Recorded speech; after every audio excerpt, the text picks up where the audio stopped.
Langkah-langkah yang dilakukan B.J. Habibie di bidang politik adalah: yang pertama, memberi kebebasan pada rakyat untuk menyalurkan aspirasinya, sehingga banyak bermunculan partai-partai politik baru, yakni sebanyak 48 partai politik.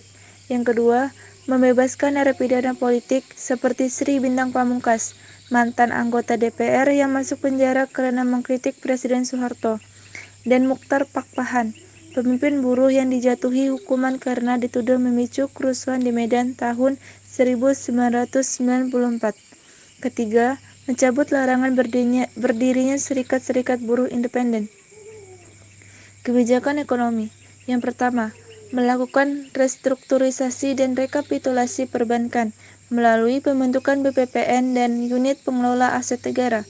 Kedua, melikuidasi beberapa bank yang bermasalah. Ketiga, menaikkan nilai tukar rupiah terhadap dolar hingga di bawah Rp10.000.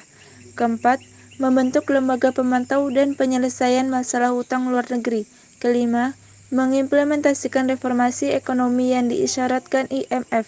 Keenam, mengesahkan UU Nomor 5 Tahun 1999 tentang larangan praktik monopoli dan persaingan yang tidak sehat.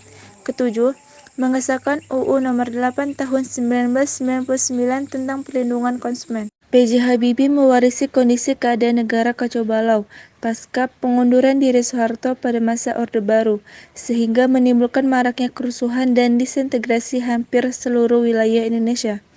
Segera setelah memperoleh kekuasaan, Presiden Habibie segera membentuk sebuah kabinet. Salah satu tugas pentingnya adalah kembali mendapatkan dukungan dari Dana Moneter Internasional dan komunitas negara-negara donor untuk program pemulihan ekonomi. Dia juga membebaskan para tahanan politik dan mengurangi kontrol pada kebebasan berpendapat dan kegiatan organisasi. Pada era pemerintahnya yang singkat, ia berhasil memberikan landasan kokoh bagi Indonesia. Pada eranya, dilahirkan Undang-Undang Anti Monopoli atau Undang-Undang Persaingan Sehat, perubahan Undang-Undang Partai Politik, dan yang paling penting adalah Undang-Undang Otonomi Daerah. Melalui penerapan Undang-Undang Otonomi Daerah inilah gejolak disintegrasi yang diwarisi sejak zaman Orde Baru berhasil diredam, dan akhirnya dituntaskan pada era Presiden Susilo Bambang Yudhoyono. Tanpa adanya Undang-Undang Otonomi Daerah, bisa dipastikan Indonesia akan mengalami nasib sama seperti Uni Soviet dan Yugoslavia.